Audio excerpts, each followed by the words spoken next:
2,34,140 కోట్లు.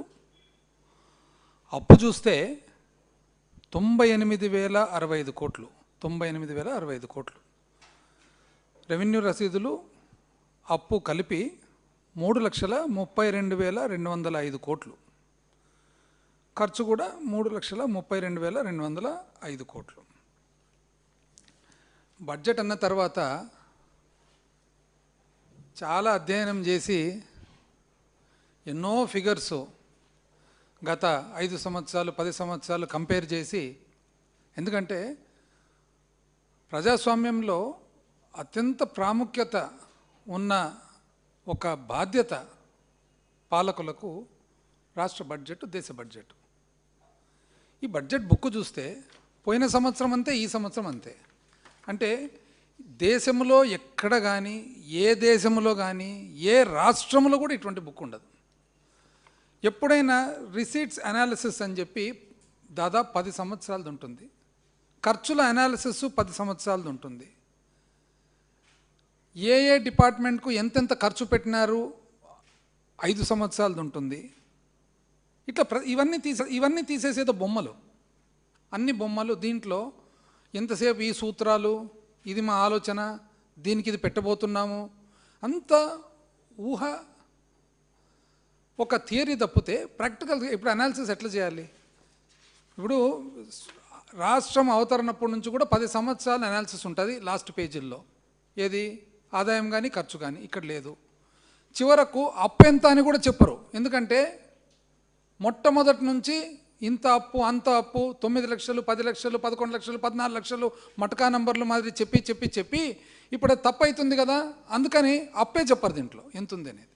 ఎంత అన్యాయం చూడండి. ఇంకా దీంట్లో అది కూడా ఏవైతే ప్రవేశపెట్టినారో బడ్జెట్ స్పీడ్ చూస్తే, ఇప్పుడు మామూలుగానే ఎవరైనా కానీ అవాస్తవాలు చెప్పరాదు, అసత్యాలు చెప్పరాదు, సత్యదూరమైన మాటలు చెప్పరాదు. పోనీ అసెంబ్లీ సాక్షిగా అస్సలే చెప్పరాదు, ఎందుకంటే యూఆర్ ఆన్ రికార్డ్. మామూలుగానే చెప్పకూడదు, కానీ అసెంబ్లీ సాక్షిగా అది పెద్ద, అసలు నడుగుతుంది నేరం కింద అది. అందుకనే ప్రివిలేజ్ అనేది ఉండేది మోషన్.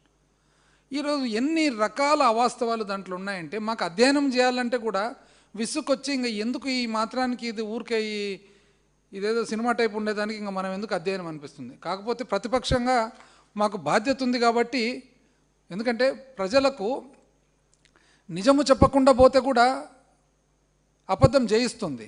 కనీసం ఆ నిజం పబ్లిక్కు తెలియాలనే దానికోసమన్నా చెప్పాల్సి వస్తుంది. సో బేసికలీ మేము చేస్తుండేది అనాలిసిస్ ఆఫ్ బడ్జెట్ కాదు, అనాలిసిస్ ఆఫ్ అసత్యాలు. ఏవేవి అసత్యాలని చెప్తాను నేను. ఇప్పుడు గత ఏడాది ఎంత చూపించినారండి? ఆదాయం వచ్చేసి 1,28,126 కోట్లు. ఎప్పుడు? 2025-26 బడ్జెట్కి గాను బడ్జెట్లో వాళ్ళు ఎంత చూపించినారు? 1,28,126 కోట్లు. కానీ సవరించిన ఆదాయం, రివైజ్డ్ ఎస్టిమేట్స్ అంటారు, సవరణ ఎంత చూపించినారు ఈ బుక్లో? 1,11,865. అంటే బడ్జెట్లో ఏమో 1,28,126, సవరించిన ఆదాయం వచ్చేసి 1,11,865. మామూలే, సవరణలు ఎప్పుడు కూడా ఎక్కువ తక్కువలు జరుగుతుండే, ఎక్కువ లేకుండా ఎక్కువ తక్కువలు కొద్దిగా జరుగుతుండే. కాకపోతే మీరు ఇంకా ఫిబ్రవరిలో ఉండారు, ఇంకా 1.5 నెలలు ఉంది. పోనీ ఇప్పటి వరకు ఎంత వచ్చింది? ఫస్ట్ 9 నెలలది ఎంత వచ్చిందని చూస్తే 67,459 కోట్లు మాత్రమే. అంటే మీ ప్రకారంగా ఈ 3 నెలల్లో, జనవరి, ఫిబ్రవరి, మార్చిలో మీకు 44,407 కోట్లు ఆదాయం వస్తుందని అనుకుంటున్నారు. 9 నెలలకు గాను 67,500 కోట్లు వస్తే ఈ 3 నెలల్లో 44,500 కోట్లు వస్తుందంటే ఇది నమ్మేదేనా? అసలు ఇది వీలవుతుందా? 2025-26లో మొదటి 9 నెలల కాలానికి మరి 67,459 కోట్లు. ఏది? పన్నేతర ఆదాయాలు. మరి ఈ ప్రకారంగా ఒకవేళ పెంచుకుంటూ పోతే ఈ 3 నెలలు, అంటే ఒరిజినల్గా ఇంతవరకు 9 నెలలు ఎంత వచ్చింది అనేది కానీ ఒకవేళ మిగతా 3 నెలలు కూడా చూస్తే ఎంత వస్తుంది మీకు? 90,000-95,000 కోట్లు రావాలా. 90,000-95,000 కోట్లు మాత్రమే మీకు వచ్చేది. కానీ మీరు వచ్చే సంవత్సరానికి ఎంత చూపిస్తున్నారు? 1,37,320 కోట్లు చూపిస్తారు. అంటే ఈ ప్రకారము ఎంత, ఈ సంవత్సరముకు వచ్చే సంవత్సరానికి 45% పెరుగుతుందంట ఆదాయం. విన్నారండి ఎవరన్నా? ఇది వీళ్ళకి అవార్డు ఇస్తారు, ప్రపంచవ్యాప్తంగా వీళ్ళకి అవార్డు ఇచ్చి ప్రతి దేశాలు విదేశాలు అందరూ కూడా పిలుచుకొని కన్సల్టెంట్లకు పెట్టుకుంటారు. ఒక సంవత్సరంలో ఎక్కడన్నా కానీ విన్నారు 40% పెరిగే? ఇప్పుడు అవాస్తవాలు చెప్పేదానికన్నా ఒక లిమిటేషన్ లేదా? మీరు పెరుగుతుండేది ఎంత? 3.4%. 3.4% పెరుగుతూ ఇంతవరకు మీ రికార్డు 3.4%. మేము ఏ రోజు 9%కి తగ్గలే. 2019 నుంచి 24 మీరు లెక్కలు తీయండి. వైఎస్ఆర్సీపీ ప్రభుత్వము జగన్మోహన్ రెడ్డి గారు ముఖ్యమంత్రిగా ఉండంగా కోవిడ్ రకరకాల బాధలు తీసుకున్నా కూడా CAGR compounded annual growth rate అంటే సంవత్సరం మీద సంవత్సరం తీసుకుంటే యావరేజ్ 9% పైన పెరిగినాం. మీరు సంపద సృష్టి, అనుభవము, అసలు గొప్ప మేధావులు, మాకంత తెలివి లేదు, మేము చూస్తే 9% పెరుగుతామి, మీరు చూస్తే 3.4% పెరుగుతున్నారు, మీరు చూపించేది 45% చూపిస్తున్నారు. ఏందండి ఇంక దీన్ని ఏంది అనాలిసిస్ చేస్తాం దీన్ని? 2025-26లో మొదటి 9 నెలల్లో అప్పులు ఎంత చూపించినారు మీరు? అప్పులు 81,597 కోట్లు. ఇంకా 3 నెలలు ఉంది కానీ, అంటే ఇప్పటికే మీరు 81,597 అంటే 81,600 కోట్లు ఇప్పటికే చేసినారు. మీరు దాంట్లో చూపిస్తుండేది ఎంత? 80,500 కోట్లు. ఏంది అసలు ఈ లెక్కలు? మీరు ఇప్పటికే చేసినారు. ఇది మొత్తం లెక్కేస్తే 2 ఏళ్ళకి లెక్కేస్తే 3,12,000 కోట్లు చేసినారు మీరు. 3,12,000 కోట్లు చేసి మీరు చేసిన అప్పన్న చూపించడం లేదు. అంటే తగ్గిస్తారా? అంటే ఇప్పుడు మీరు చెప్పే ప్రకారము ఇంకొక 3 నెలలు అంటే 9 నెలలకే 81,600 కోట్లు ఇంచుమించు చేసినారు. కానీ మీరు సవరించిన అంచనాలు 80,500 కోట్లు. అంటే మీరు ఇప్పుడు తగ్గిపోతున్నారు అనమాట. అప్పు 3 నెలలు అప్పు చేయకపోగా తగ్గిస్తారు. ఇదేనా మీరు చెప్తుండేది? మూలధన వ్యయం ఎప్పుడు చెప్తుంటారు మీరు? క్యాపిటల్ ఎక్స్పెండిచర్, మూలధన వ్యయం మా మాదిరి ఎవరు చేయలేరు, మీరు చేయలేరు అని ఎంతండి మీరు చూపిస్తుండేది? మీరు 2025-26లో సవరించిన అంచనాలు ఎంత చూపిస్తున్నారు? మీరు యాక్చువల్గా పెట్టినది ఎంత బడ్జెట్లో? 40,635 కోట్లు. సవరించిన అంచనాలు ఎంత చూపిస్తున్నారు? 33,134 కోట్లు. కానీ ఇంతవరకు 9 నెలలకు మీరు ఖర్చు పెట్టినది 19,224 కోట్లు మాత్రమే. అంటే మీరు బ్యాలెన్స్ డబ్బులంతా కూడా ఇప్పుడు ఖర్చు పెట్టబోతున్నారు. వీలవుతుందండి ఇంత? ఇదిగాక అంటే మీరు బ్యాలెన్స్ డబ్బులు ఎంత ఖర్చు పెట్టాలి ఇప్పుడు? దాదాపు 15,000 కోట్లు 3 నెలల్లో ఖర్చు పెడతారు. అయ్యేదేనా అది? పైగా మీరు 48,097 కోట్లు వచ్చే సంవత్సరం పెట్టబోతున్నారని చెప్తున్నారు.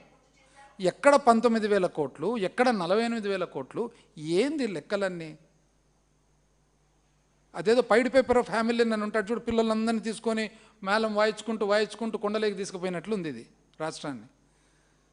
రాను రాను గోప్యత. అసలు నిజం చెప్పాలంటే మీరు ఏం చూపించినారు మీ లెక్కల్లో? 33,134 కోట్లు సవరించిన అంచనాలు చూపించి, ఇదే మీరు పేజ్ నెంబర్ 4లో ఎంత చూపించినారు తెలిసిన? 39,498 కోట్లు మీరే చూపించినారు. అక్కడికి ఇక్కడికి తేడా. మీరేంటే గాన మేము ఇట్లాంటి పొరపాటున ఏమైనా చేసింటే వెంటనే దీన్ని పట్టుకొని ఓ పెద్ద ఇది అనేందుకు మీరే చెప్తున్నారు. మేమిగిన లెక్క ప్రకారం మీరు చూపిన 39,498 కోట్లు లెక్క చేస్తే ఇంకా పెద్ద తేడా వచ్చేస్తుంది మీ సవరణలో. గోప్యం. ఏది అప్పులు చూపారు, అనాలిసిస్ చూపారు, ఏది చూపించకుండా కలరు బొమ్మలు చూపించుకుంటుంటారనమాట. అసలు ఎప్పుడైనా కానీ బడ్జెట్ పత్రాల్లో ఏమేమి ఉంటాయి మనకు? ఎక్కడి నుంచి వాల్యూమ్ 2లో ప్రభుత్వ ఆదాయ లెక్కలు ఉంటాయి. రంగాలు ఏ రంగాల్లో మరి ఆదాయం ఉందో వస్తుంది, ఏ రంగాల్లో ఖర్చులు ఉంటాయి వస్తాయి, ఏ శాఖల్లో అప్పులు చేస్తున్నారో వస్తాయి. ఇవన్నీ ఎక్కడన్నా ఉందండి? ఎక్కడ లేదు. అసలు ఇంకా విచిత్రం ఏమంటే మీరు పరిపాలన, అసలు మీరు ప్రభుత్వం ఏర్పాటు చేసుకునేదే దేని మీద? సూపర్ 6. నీకు 15, నీకు 15, నీకు 18, నీకు 20 అని దీని మీద ప్రజలందరినీ మేళం ఊదుకుంటూ పిలుచుకొని పోతారు. మీరు బాగా కోడ్ క్రాక్ చేస్తారు. కనుక్కున్నారు మీరు ఏమని? ఆశకు కృతజ్ఞతకు పోటీ పెడితే ఎప్పుడైనా ఆశనే గెలుస్తుంది, కృతజ్ఞత గెలుస్తుందా? ఆశనే గెలుస్తుంది. ప్రజలు అమాయకులు, పేదరికంలో ఉంటారు. కానీ ఆశ పెట్టేదానికి అవాస్తవాలు, అబద్ధాలు చెప్పాల్సి వస్తాయి. అది మేము చెప్పలేకపోతే మీరు సునాయాసంగా చెప్తిరి. ఈరోజు అన్ని ఇటు లెక్కలు గిక్కలు చూపించుకుంటున్నారు. ఎంత అన్యాయంగా! అసలు ఇది కాక అసలు ఇంకా బడ్జెట్ స్పీచ్ చదివితే బడ్జెట్ స్పీచ్లో ఏమేమండి ఉండేది? గత ప్రభుత్వం అంటే ఇంకా 3 బడ్జెట్లలో కూడా గత ప్రభుత్వమే. వర్ధమానానికి రండి, ఇంకా ఎందుకు పాస్ట్ టెన్స్? గత ప్రభుత్వం పాలన చేస్తే లోతైన గాయాలు, లోతైన గాయాలు, మిగిల్చిన చేదు అనుభవాలు, విధ్వంసకార పాలన. ఎవరు విధ్వంసం? మేమా మీరా? చెప్తా ఇప్పుడు మొత్తం చిట్ట తీస్తా. అంత భారీ విధ్వంసానికి గురైన రాష్ట్రాన్ని ఆర్థిక విధ్వంసం. ఓహో అంటే ఎందుకండి? మీకు ఎందుకు అంత బాధ అనిపిస్తుంది? ఇప్పుడు మేము మా వలన మా పాలనలో లోతైన గాయాలు ఎందుకు తగిలినాయి, చేదు అనుభవాలు ఎందుకు వచ్చినాయి, ఎందుకైనా వచ్చినాయి అంటే 15,004 గ్రామ వార్డు సచివాలయాలు స్థాపించి 1,35,000 మంది యువకులకు ప్రభుత్వ ఉద్యోగాలు ఇచ్చినందుకండి గాయాలైనది. విలేజ్ క్లినిక్లు పెట్టి ఆరోగ్యానికి, సామాన్య మానవుని ఆరోగ్యానికి 10,032 విలేజ్ క్లినిక్లు, చిన్న ఆసుపత్రులు ప్రతి ఊర్లో పెట్టినందుకండి గాయాలైనది. 10,778 రైతు భరోసా కేంద్రాలు పెట్టి రైతులందరికీ కూడా మందులు కానీ ఎరువులు కానీ సేకరణ కానీ చేసినందుకండి గాయాలైనది. ప్రభుత్వ పాఠశాలలో నాడు నేడు అని పెట్టి 15,715 స్కూళ్ళు, ప్రభుత్వ స్కూళ్ళు ప్రైవేట్ స్కూళ్ళ కంటే కూడా బాగుండేట్టుగా చేసి దానికి 3,700 కోట్లు ఇంచుమించు ఖర్చు పెట్టి రెండవ దశలో 22,344 స్కూళ్ళ పనులు ప్రారంభం చేసినందుకండి గాయాలైనది. నాడు నేడులో 16,880 ఆసుపత్రులు అద్భుతంగా ప్రైవేట్ ఆసుపత్రుల మాదిరి తయారు చేసినందుకండి విధ్వంసం జరిగినది. 17 మెడికల్ కాలేజీలు, కొత్త మెడికల్ కాలేజీలు కడితే సామాన్య మానవుడు పేద విద్యార్థికి మెడికల్ సీట్ వస్తుందని చెప్పి ప్రజలందరికీ కూడా మంచి వైద్య అవకాశాలు దొరుకుతాయని చెప్పి దానికోసం అండి విధ్వంసం జరిగినది. 3 పోర్టులు, ఒక ప్రైవేట్ పోర్టు, 4 కలిపితే 4 పోర్టులు, 10 హార్బర్లు, షిప్పింగ్ హార్బర్లు, 6 ఫిష్ ల్యాండింగ్ సెంటర్లు మత్స్యకారులకు ఉపయోగపడేట్టుగా దానివల్లనండి విధ్వంసం జరిగినది. అమ్మఒడి అని పెట్టి 44,48,000 అంటే 44 లక్షల ఇంచుమించు 49,000 మంది తల్లులకు ఇంచుమించు 26,067 కోట్లు లబ్ధి చేకూర్చినందుకండి గాయం జరిగినది. రైతు భరోసా కింద 53,58,000 మంది రైతులకు ఇంచుమించు 34,300 కోట్లు ఆర్థిక సాయం అందించినందుకండి గాయం జరిగినది. ఉచిత పంటల బీమాని పెట్టి 54,55,000 మంది రైతులకు ఇంచుమించు 7,800 కోట్లు ఖర్చు పెట్టి ఇన్సూరెన్సు ప్రభుత్వమే రైతు తరఫున కట్టినందుకండి గాయం జరిగినది. 0 వడ్డీ పంట రుణాల కింద 84,66,000 మంది రైతులకు ఇంచుమించు 2,051 కోట్లు వడ్డీ కూడా ప్రభుత్వం రైతు తరఫున కట్టినందుకండి గాయం జరిగిండేది. ధరల స్థిరీకరణ నిధి కింద 7,800 కోట్లు రైతుకు సహాయపడేదానికి ప్రభుత్వం ఖర్చు చేసినందుకండి విధ్వంసం జరిగినది. వైఎస్ఆర్ ఆసరా కింద పొదుపు అక్క చెల్లెమ్మలందరికీ కూడా దాదాపు 79 లక్షల మంది పొదుపు అక్క చెల్లెమ్మలకు అందరికి కూడా 25,600 కోట్లు ఇంచుమించు అంటే ఒక్కొక్క అక్క చెల్లెమ్మకు ₹1,00,000 పైన సహాయం ఇచ్చినందుకండి గాయం జరిగిండేది. 0 వడ్డీ కింద మహిళలందరికీ కూడా 1,05,13,500 మందికి ఇంచుమించు దాదాపు 5,000 కోట్లు వడ్డీ అక్క చెల్లెమ్మల తరఫున ప్రభుత్వం కట్టినందుకండి విధ్వంసం జరిగినది. వైఎస్ఆర్ చేయూత కింద 26,98,000 అంటే ఇంచుమించు 27 లక్షల మంది అక్క చెల్లెమ్మలకు దాదాపు 19,200 కోట్లు వాళ్ళు ఆదాయ వనరులు పెంచేదానికి సహాయం చేసినందుకండి గాయం జరిగిండేది. కాపు నేస్తం కింద 3,58,000 మంది 59,000 ఇంచుమించు కాపు సోదరులకు దాదాపు 2,030 కోట్లు సహాయము. ఈబీసీ నేస్తం కింద ఇతర కులాలందరికీ కూడా 4,95,000 మంది అక్క చెల్లెమ్మలకు ఇంచుమించు 19,000 కోట్ల సహాయము. అందుకనేనండి గాయం జరిగిండేది. ఒకరెవరో పార్టీ స్థాపించినారే అంటే ప్రశ్నించేదానికి కనీసం కాపు నేస్తమని ఇప్పించినారండి మీరు పార్టీ స్థాపించిన వాళ్ళు. వైఎస్ఆర్ కళ్యాణమస్తు షాదీ తోఫా అని ఇంచుమించు 56,000 మందికి దాదాపు 450 కోట్లు విధ్వంసం అండి ఇది. 30 లక్షల ఇండ్ల పట్టాలు ఇండ్లు లేని వాళ్ళకి ఇవ్వడము, 20 లక్షల ఇండ్లు కట్టియడము, దీనివలన విధ్వంసం జరిగిందండి. ఉద్యోగస్తులకు ఐఆర్ ఇంటరిమ్ రిలీఫ్ 27%, అందుకనేనండి విధ్వంసం జరిగిండేది. కోవిడ్ సంక్షోభంలో భారతదేశంలోనే 1వ 2వ స్థానంలో నిలిచింది ఆంధ్రప్రదేశ్ రాష్ట్రం జగన్మోహన్ రెడ్డి గారు ముఖ్యమంత్రిగా ఉండంగా, అందుకనేనండి విధ్వంసం జరిగిండేది. దిశ కార్యక్రమాలు చేసి మహిళలందరికీ కూడా భద్రత కల్పించినాం కదా, అందుక గాయం. పోలవరం ప్రాజెక్టు మీరు వదిలిపెట్టేస్తే మీ చేత కాకుండా ఉంటే మళ్ళీ రూట్లోకి తీసుకొచ్చి ఇంచుమించు 13,000 కోట్లు తెచ్చి ఈరోజు రేట్లకు ఈరోజు బ్యాంక్ అప్పు కాకుండా బడ్జెట్లో నుంచి వచ్చేదానికి మేము ఏర్పాటు చేసినాం, అందుకండి విధ్వంసం.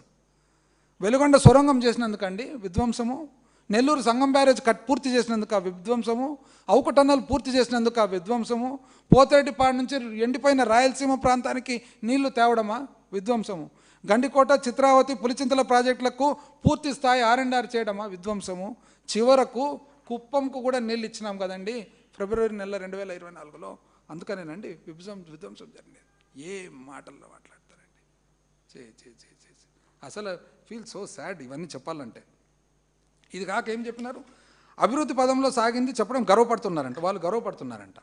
ఆ గర్వం కూడా ఎంత గర్వమో చెప్తా. ఇప్పుడు మేము ఏ రోజు 9% తగ్గలే కోవిడ్ ఉండి కూడా, మీరేమి 2023 నుంచి 23-24 అంటే మేము వదిలిపెట్టిన సంవత్సరం నుంచి ఇప్పుడు 2 సంవత్సరాలు, సంవత్సరం మీద సంవత్సరం పెరుగుదల చూస్తే మీది ఎంత ఉందండి, సేల్స్ ట్యాక్స్ -2.28 మైనస్. మరి ఇతర పన్నులు అన్నీ కలుపుకుంటే 1.98 అంటే 2% కంటే తక్కువ పెరుగుదల మీది ఇస్తే. కానీ మీరు పాలకులు, మీకు అనుభవము, సంపద సృష్టి. అసలు నిజం చెప్పాలంటే మొన్ననే సిఏజీ వాళ్ళు కంట్రోలర్ అండ్ ఆడిటర్ జనరల్ వాళ్ళు రిపోర్ట్ వదిలిపెడితే 23 రాష్ట్రాలకు గాను పెరుగుదల ఎట్లుంది, ఆదాయ పెరుగుదల ఎట్లుందంటే మీరు ఎక్కడున్నారండి? ఆంధ్రప్రదేశ్ రాష్ట్రం కూటమి పరిపాలనలో ఎక్కడున్నారు మీరు? 23 రాష్ట్రాల రిజల్ట్స్ ఇస్తే 22వ స్థానంలో ఉన్నారు మీరు. మీకంటే ముందు ఎవరెవరు ఉన్నారు? అస్సాము, బీహారు, మహారాష్ట్ర, పంజాబ్, హర్యానా, ఉత్తరాఖండ్, కర్ణాటక, తమిళనాడు, రాజస్థాన్, జార్ఖండ్, వెస్ట్ బెంగాల్, సిక్కిం, ఉత్తరప్రదేశ్, కేరళ, గుజరాత్, మేఘాలయ, ఛత్తీస్గఢ్, తెలంగాణ, హిమాచల్, త్రిపుర, ఒరిస్సా. మీరు 22వ స్థానం నుండి మీరు మళ్ళా ఇది ఏమన్నారు, అభివృద్ధి పదంలో సాగినందుకు చెప్పడానికి గర్వపడుతున్నారంట. బా విపరీతంగా. మళ్ళా మాట మాట్లాడితే కేంద్రంతో పోలిక, మేము 11% పెరిగినాం, మేము 10% పెరిగినాం, కేంద్రం మాత్రం మాకంటే తక్కువ ఉంది. మీరు 11%, 10% మీరు పెరుగుతారు, కేంద్రం మీకంటే తక్కువ ఉంది. కేంద్రం ఆదాయం 9% పెరుగుతుంది, మీది 2 కూడా పెరగదు. ఇది ఎట్లా వీలవుతుందండి? అంటే నేను ధనికుణ్ణి కానీ నాకు ఆదాయం మాత్రం లేదు, వీలవుతుంది ఎక్కడనేది? అంటే ఎవరిని మభ్య పెట్టాలని ఇవన్నీ? ఇది కాక మళ్ళా ఏం చెప్తారు, అప్పులు. ఎంత అండి అప్పులు, అప్పులు అప్పులు అప్పులు, అజ్జేస్త్రి అని ఏమేమో చెప్తారు. అసలు విధ్వంసం నుంచి వికాస దిశగా 2024 జూన్ నుంచి ఇప్పటి వరకు సాగిన అభివృద్ధి, ఇది విధ్వంసం నుంచి వికాసం. విధ్వంసం నుంచి వికాసం ఎంత అండి? మీరు ఇంతవరకు ఇప్పటికే 2 సంవత్సరాలుగా మీరు చేసిన అప్పులు ఎంత? 3,20,450 కోట్లు ఇప్పటికే. ఎట్లాది? మీరు 24-25 సంవత్సరం ఏమో 81,622 కోట్లు అప్పు చేస్తారు. ఇప్పుడు మీరు చూపించినంత వరకు ఇంకా ఎంత పెరుగుతుందో, మీరు చూపించినదే 85,272 కోట్లు ఉంది. ఇది కాక ఆఫ్ బడ్జెట్ బారోయింగ్ మీరు ఆర్బీఐ ద్వారా SDL స్టేట్ డెవలప్మెంట్ లోన్స్ కింద జనవరి నుంచి ఫిబ్రవరి చూసినట్లయితే 12,300 కోట్లు చేస్తారు. మీరు సివిల్ సప్లైస్ కార్పొరేషన్ కింద, పౌర సరఫరాల శాఖ కింద 7,000 కోట్లు చేస్తారు. మార్క్ఫెడ్ కింద 19,900 కోట్లు. మార్క్ఫెడ్ చేయాల్సిన పని ఏమి? సేకరణ చేసినారండి? ఎక్కడన్నా సేకరణ? ఎక్కడన్నా ఒక చోట సేకరణ కనపడుతుందా? కందులు ఇప్పుడు మొన్న, అది కూడా ఎందుకు? కేంద్రము కందుల సేకరణ స్టార్ట్ చేసినందుకు. అసలు జగన్మోహన్ రెడ్డి గారి టైంలో, మా టైంలో అసలు అరటి పండ్లు, ఆ పండ్లు ఏదన్నా కానీ రైతు ఇబ్బంది పడుతున్నారంటే సేకరణ. ఇప్పుడు ఇది కాక మీరేం చేస్తున్నారండి? ఆఫ్ బడ్జెట్ మార్క్ఫెడ్, ఏపీఎండి ఖనిజాభివృద్ధి సంస్థ 9,000, పవర్ ఫైనాన్స్ కార్పొరేషన్ 9,610 కోట్లు, డిస్కామ్లు 12,110 కోట్లు, ఎయిర్పోర్ట్ డెవలప్మెంటు 1,000 కోట్లు, జలజీవన్ మిషన్ ఇదైతే మరీ ఆశ్చర్యం. జలజీవన్ మిషన్ కింద 10,000 కోట్లు అప్పు చేసినారు. అసలు ఎట్లా చేసినారండి? దేనికి వాడినారు ఈ డబ్బులు? భారతదేశము దేశవ్యాప్తంగా పోయిన సంవత్సరము కేంద్ర బడ్జెట్లో వాళ్ళు ఏమన్నారు? దేశవ్యాప్తంగా 18,000 కోట్లు ఖర్చు పెట్టినారు జలజీవన్కు. అంటే దేశవ్యాప్తంగా 18,000 కోట్లు ఖర్చు పెట్టినారంటే అర్థమేమి? అర్థము దేశము, అర్థము సెంటరు, అర్థం స్టేటు. అంటే 18,000 కోట్లలో దేశవ్యాప్తంగా ఖర్చు పెడితే అప్పుడు ఎంతండి? 17,000 కోట్లు, 18,000 కోట్లు అంటే 8,500 కోట్లు, 9,000 కోట్లు దేశవ్యాప్తంగా ఖర్చు పెట్టినారు. దేశవ్యాప్తంగా 35 రాష్ట్రాలు కలిసి 9,000 కోట్ల కంటే తక్కువ 8,500 కోట్లు ఖర్చు పెడితే మీరొక్కరు 10,000 కోట్లు ఖర్చు పెడతారా? ఎట్లా? అంటే ఎక్కడ వాడినారు డబ్బులు? దేశమంతా కలిసి 8,500 కోట్లు ఖర్చు పెడితే మీరొక్కరు 10,000 కోట్లు దాని పేరు మీద అప్పు చేసినారు. ఎక్కడ పోయినట్లు డబ్బులు? వైట్ పేపర్ అంటారు చూడండి, దీని మీద పెట్టండి వైట్ పేపర్. నెక్స్ట్ మీరు నిజంగా చెప్పాలంటే ఈ మొత్తం కార్పొరేషన్లలో ఎంతెంత డబ్బులు వాడినారు, దేనికి వాడినారని వైట్ పేపర్ పెట్టండి. ఏపీఐసి ఇండస్ట్రియల్ ఇన్ఫ్రాస్ట్రక్చర్ కార్పొరేషన్ 8,500 కోట్లు. బెవరేజెస్ కార్పొరేషన్ మాకైతే చెప్తిరి, అబ్బా కిక్కు ఎక్కు మక్కు ఏమేమో రాస్తిరి, అప్పులు. ఇప్పుడు మీరు చేసేది, మీరు డైరెక్ట్గా ఏం చేసినారు? అసలు డైరెక్ట్ డెబిట్ మెకానిజం ఇచ్చినారు ఏపీఎండిసికి అయితే. అంటే డైరెక్ట్ ఆర్బీఐ డబ్బులు తీసుకునేటట్లు మీ అకౌంట్లో నుంచి. ఆర్బీఐ కాదు, ఎవరు అప్పు ఇచ్చినారో అప్పుదారులు. టిడ్కో 4,451 కోట్లు, ఇంకా అమరావతి 47,900 కోట్లు ఇంచుమించు. ఇది మీరు చేసిండేది. ఇది కాక జిఎస్డిపి ఫిగర్స్ ఎక్కడెక్కడ ఇప్పుడు మీరేమంటారు? 11.7 మీరు పెరిగినారంటారు, కేంద్రం మాత్రం 10 లోపలనే అంటారు. మరి కేంద్రానికేమో ఇంచుమించు 9%, 9% ఆదాయం వస్తుంది, మీకు 2 కూడా రావడంలే. ఇది ఎట్లా? ఇది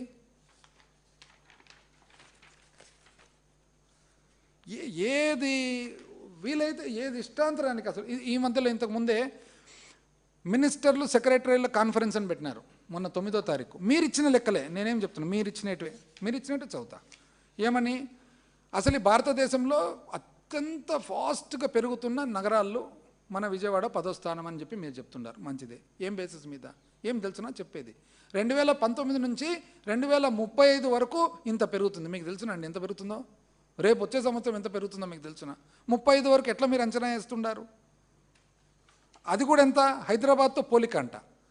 హైదరాబాదు 50.6 బిలియన్ డాలర్లు అంటే ఇంటూ 8,500, ఏ 40,000 50,000 కోట్లు స్థూల ఉత్పత్తి అయితే మనది 5.6.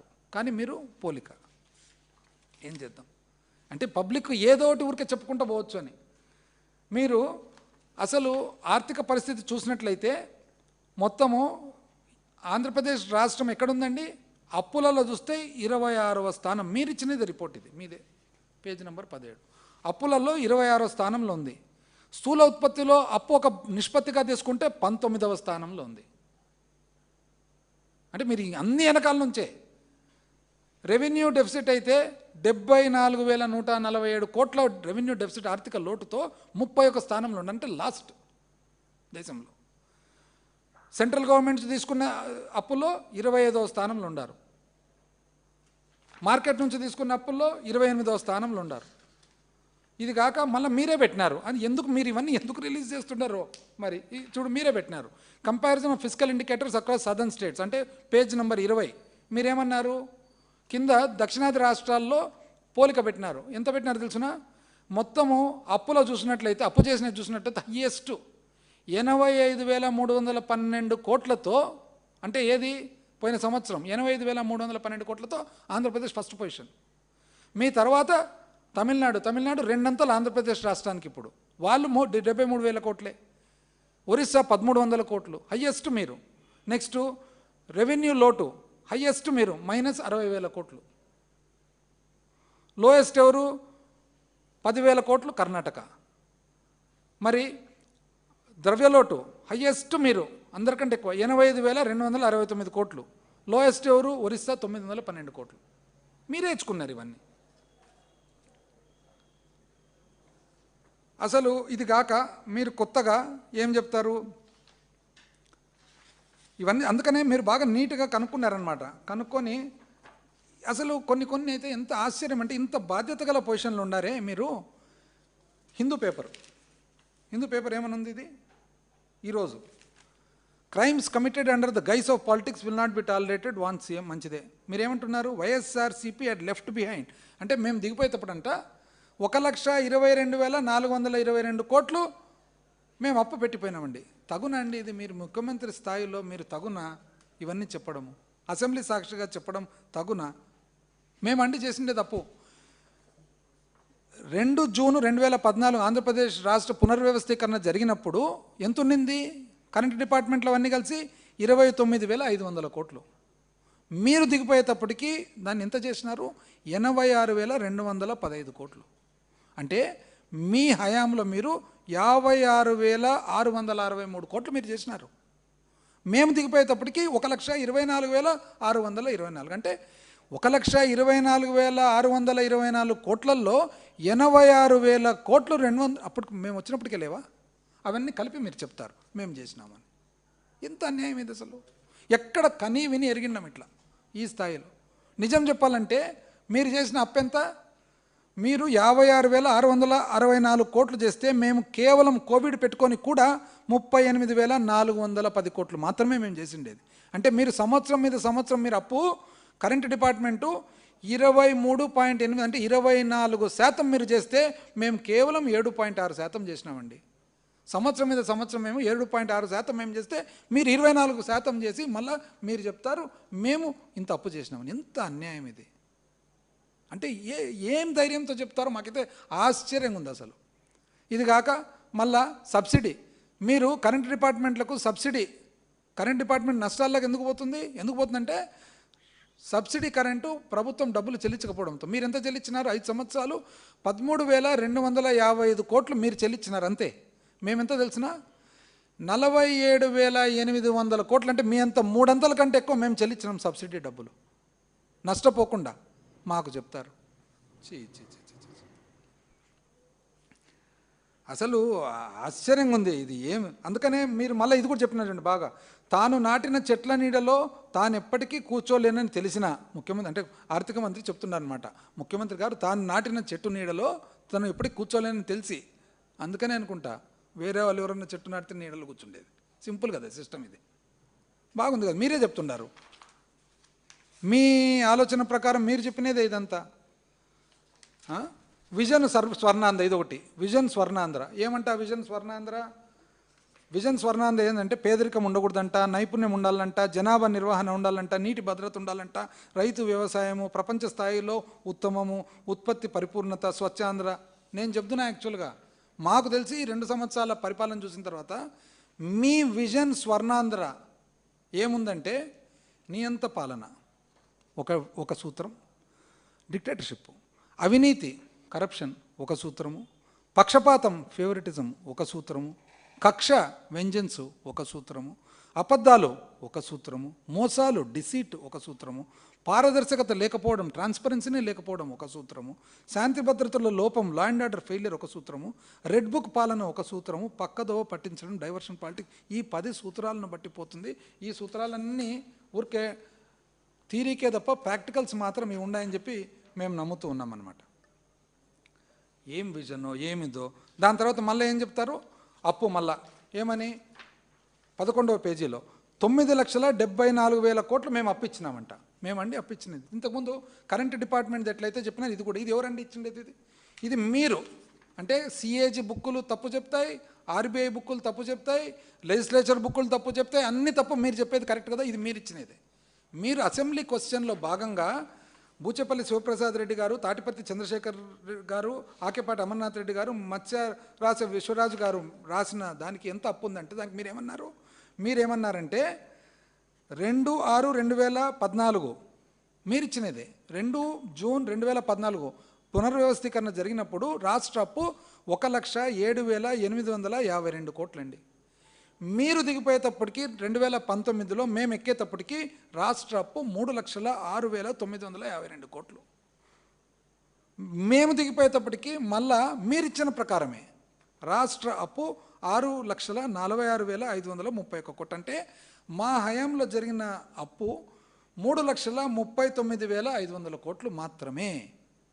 మీరు 22% 2014 నుంచి 2019 సంవత్సరం మీద సంవత్సరం మీరు 22% అప్పు పెంచితే మేము కేవలము చాలా తక్కువ 13% మేము పెంచినాం.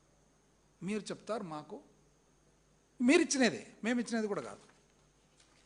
ఇంక ఏం చెప్పాలి దీనికంతా? ఇదేమిది 20 నెలల్లో 60 విజయాలు అంటబ్బా, 20 నెలల్లో 60 విజయాలు. ఏం విజయాలని చెప్పి చూస్తే మాకు అర్థమైంది అసలు ఏం విజయం సాధించినారు. 60 వద్దులేండి, 6, 7 సూపర్ 6 సూపర్ 7 6, 7 చెప్పండి విజయాలు. 60 ఎందుకు మాకు? నిరుద్యోగులకు బడ్జెట్లో మీరు ఎంత చెప్పినారండి? నిరుద్యోగులకు 20 లక్షల మందికి మీరు 3,000 ప్రకారం ఇవ్వాల నెలకు. అంటే ఎంత ఇవ్వాలా? సంవత్సరానికి 7,200 కోట్లు ఇవ్వాల. అంటే 3 ఏళ్ళకి ఇప్పుడు ఎంత? 21,600 కోట్లు. ఎందుకంటే ఈ బడ్జెట్లో కేటాయింపు లేదు. అంటే మీరు నిరుద్యోగులకు, ఆంధ్రప్రదేశ్ రాష్ట్ర నిరుద్యోగులకు వాళ్ళతో ఓట్లు వేయించుకొని వాళ్ళ మన్నన పొంది మీరు ఆ ప్రభుత్వం ఏర్పాటు చేసుకున్న దానికి వాళ్ళకి ఎంత అప్పు మీరు ఈ రోజుకి? 21,600 కోట్లు. ఆడబిడ్డ నిధి అక్క చెల్లెమ్మలందరికీ నీకు 15, నీకు 15, నీకు 18, నీకు 20 ఎట్లంటే అట్లా. అమ్మా నీకెంతమ్మా, నీకెంతమ్మా, నీకెంతమ్మా, నీకెంతమ్మా, ఎంత ఇవ్వాల్సినది? 1,500 రూపాయలు నెలకు వచ్చిందండి ఒక్కరికన్నా? అసలు 1,80,00,000 మంది ఉన్నారు ఆడోళ్ళు. మీరు చెప్పిన ప్రకారంగా సంవత్సరానికి 32,400 కోట్లు. అంటే ఈ రోజుకి మీరు ప్రతి సంవత్సరం ఆంధ్ర రాష్ట్రంలో ఆడోళ్లకు, మహిళలకు 19 నుంచి 50 ఏళ్ళ మహిళలకు మీకు ఎంత బాకీ? మీరు 32,400 కోట్ల ప్రకారంగా 97,200 కోట్లు మీరు ఈరోజు బాకీ. ఎందుకు? మీరు ఆ వాగ్దానం చేసే కదా గెలిచిండేది. 50 ఏళ్ళు నిండిన ఎస్సీ ఎస్టీ మైనారిటీ బీసీలకు మీరు 50 ఏళ్ళు నిండుతానే ఇస్తామంటారు కదా. ఎంతమంది ఉన్నారు? 20 లక్షల మంది ఉన్నారు. నెలకు 4,000 ప్రకారం చూస్తే సంవత్సరానికి 9,600 కోట్లు మీరు బాకీ పడినారు ప్రతి సంవత్సరం. 3 సంవత్సరాలు కదా ఇప్పుడు అయింది. ₹1 కూడా ఎవరికి ఇలే కదా, వాళ్ళు ఓట్లు అయితే వేయించుకున్నారు కదా. 28,800 కోట్లు మీరు బాకీ. అన్నదాత సుఖీభవ అని చెప్పి రైతులకు మీరు ఇంతవరకు మీరు ఇచ్చిండేది ఎంత? 6,600 కోట్లు మాత్రమే. రైతులు ఉండేది ఎంతమంది? 54 లక్షల మంది రైతులు ఉన్నారు వాస్తవానికి. మేము ఇచ్చినాం కదా 54 లక్షల మందికి, అంటే ఉన్నట్లే కదా. 20,000 ఇస్తామని మీరు చెప్పి, ఏది కేంద్ర ప్రభుత్వం ఇచ్చేది కాక 20,000 ఇస్తామన్నారు. మీరు ఇంతవరకు ఇచ్చిండేది ఎంతండి? 10,000. అంటే మీరు సంవత్సరము రైతులకు 10,716 కోట్లు ఇవ్వాల్సి వస్తుంది. 40,000కు గాను మీరు ఇప్పటికి ఎన్ని? 2 సంవత్సరాలు. 2 సంవత్సరాలకు 40,000 అయితే ఇవ్వాలి కదా. 20,000 మీరు ఇచ్చిండేది ఓన్లీ 10,000. అంటే 30,000 బాకీ.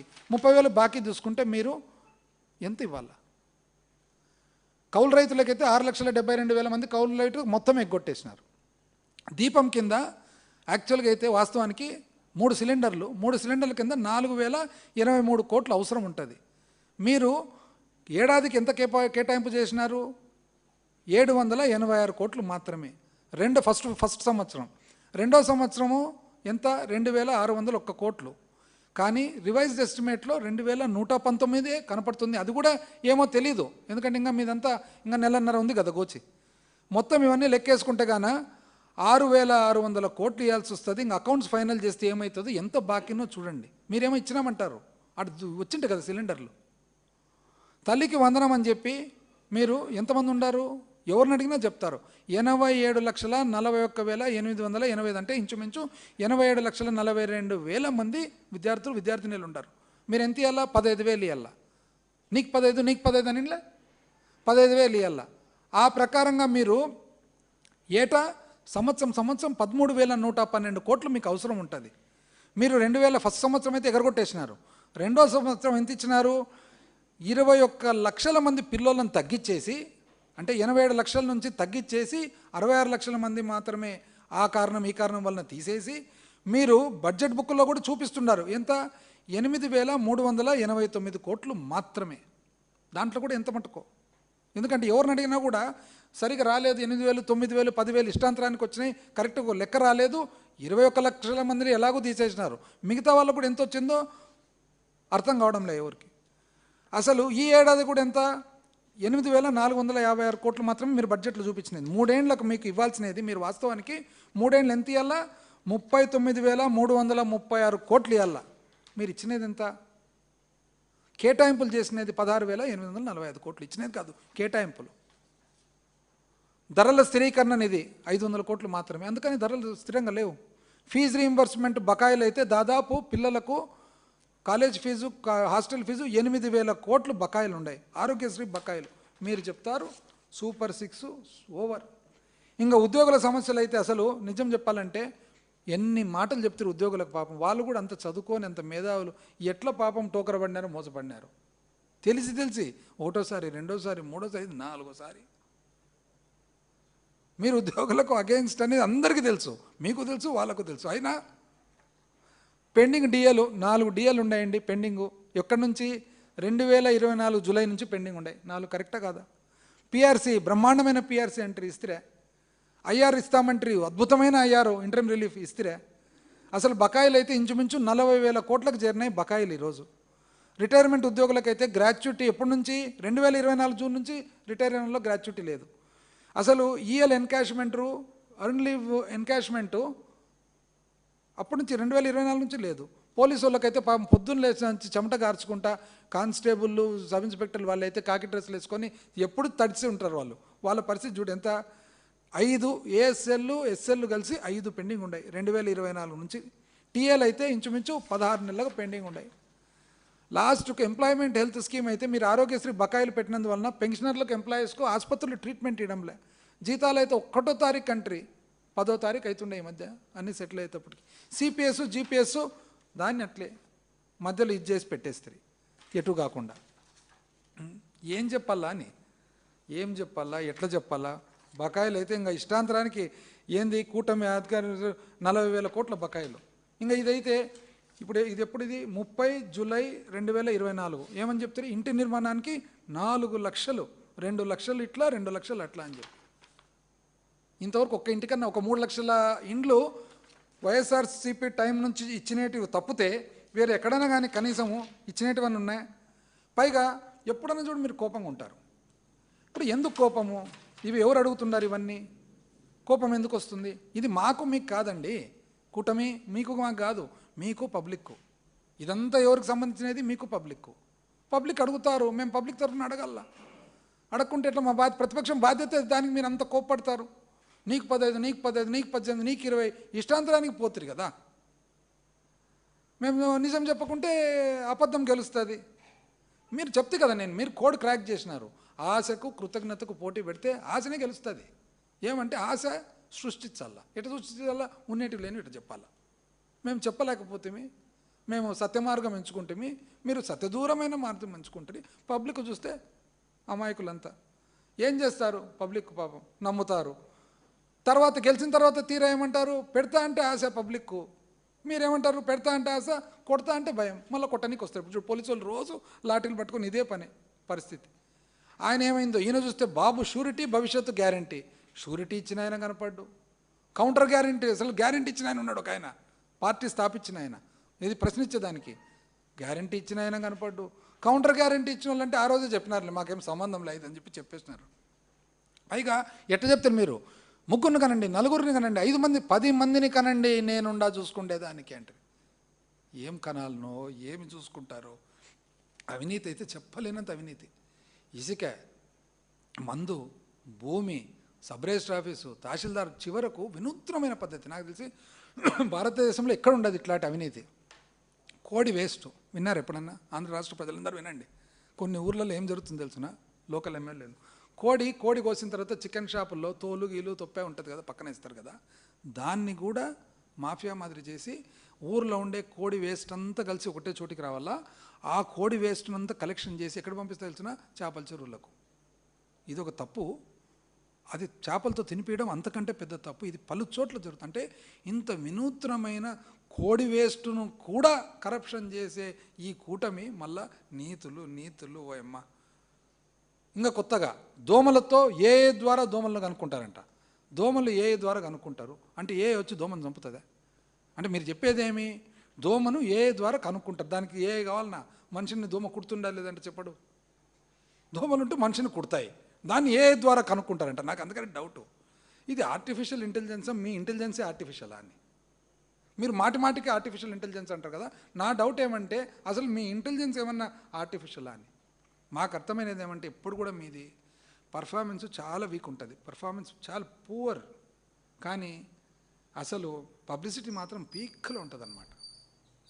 అందుకనే ఎవరో చెప్తుండే, ఒక పెద్ద మనిషి చెప్పా ఎట్లుంది అని చెప్పి అడిగితే చదువుకున్న ఆయన, సార్ ఇది ఏమన్నా ఫినామినల్ అనుకుంటే, ఫినామినల్ కూడా కాదు సార్, ఇది అసలు నామినల్కి కూడా లేదు, ఇది ఏముంది సార్ దాంట్లో చదివేదానికి కూడా ఏముంది, ఊరికే అసలు విననీక లేక అసెంబ్లీలో ఎమ్మెల్యేలను గమనిస్తుంటే అర్థమైందంటే ఏం గమనిస్తారు అంటే, ఒకరు ఇట్లా చూస్తారు, ఒకరు అట్లా చూస్తారు, ఒకరు నిద్రిస్తున్నారు, ఒకరు ఆవలిస్తున్నారు, ఒక్కరికి కూడా కనీసం ఒక్క చోట చప్పట్లు కొట్టేది లేదు, టేబుల్ చంపింగ్ చేసి ఏమీ లేదు. ఇంకా 175 మంది మీకే లేకుండా ఉంటే పబ్లిక్ ఏముంటుందండి? అయిపోయి అనుకుంటానే 3 బడ్జెట్లు అయిపోయాయి, ఇంకేం మిగిలినది 2. ఆ 2 బడ్జెట్లలో ఒకటి ఉంటుంది, దాని తర్వాత మళ్ళీ లాస్ట్ బడ్జెట్. పబ్లిక్ అంతా చూస్తున్నా, అంత సులభంగా ఉంటుందా పరిపాలన? ఊరికే చెప్పుకుంటూ పోతే ప్రతి ఒక్కరికి చాలా అన్యాయం, చాలా అన్ఫార్చునేట్. ఎందుకు అన్ఫార్చునేట్ అంటున్నా అంటే, ఏదో 3వ బడ్జెట్ కన్నా ఏమైనా మార్పు వస్తుందేమో అని అనుకున్నాము, ఏమీ లేదని అర్థమైపోయింది. మీరు ఇచ్చినదంతా ఏమి, ఓట్లు వేయించుకునేది సూపర్ 6, సూపర్ 7 మీద, కానీ ఇచ్చినదేమి అరాకుర. అందుకని దాని పేరు అర్ధ సిలిండరా పావు సిలిండర్ ఏం పెట్టాలి స్కీమ్ కొని పేరు. బస్సులు కొట్లాడుకొని బస్సుల కింద, లిమిటెడ్ బస్సుల కింద 20 లక్షల మంది పిల్లలను తగ్గిస్తారు. మిగతా ఎక్కడ ఉన్నాయి? ఆడవాళ్ళకి నెలకు 15, నెలకు 15 ఎక్కడ బాయ్? రైతులకు 20 ఎక్కడ బాయ్? 50 ఏళ్ళకైతేనే పెన్షన్ ఎక్కడ బాయ్? అసలు ఉద్యోగం లేకుండానే 3000 ఎక్కడ బాయ్? ఇవి కదా మెయిన్ అన్ని పక్కన పెట్టి, ఏదో ఇది ఎట్టుందంటే బిర్యానీ అంతా ఇవ్వాల్సిన బిర్యానీ పక్కన పెట్టి, ఆ అటుకులు ఒకసారి, శనక్కాయలు ఒకసారి, బొరుగులు ఒకసారి ఇచ్చుకుంటూ పోతే కానీ ఇదేం పరిపాలన అంటారు. పబ్లిక్ అంతా అమాయకుల చూసినారు, first year, second year, third year, ఇప్పుడు తెలుస్తుంది చూడండి. అందుకనే నేను ఎప్పుడు పబ్లిక్ కూడా దయచేసి బాగా ఆలోచన చేయండి, ఇది కరెక్టా రాంగా ఆలోచన చేసి. ఎందుకంటే పరిపాలనలో ఒక అందం ఉంటుంది, ప్రజాస్వామ్యంలో ఒక అందం. పాలకులను ఎన్నుకుండేది మన దగ్గర ఉన్న శక్తి. పొరపాటున అక్కడికి బోల్తా పడినాం అనుకోండి, గోవింద.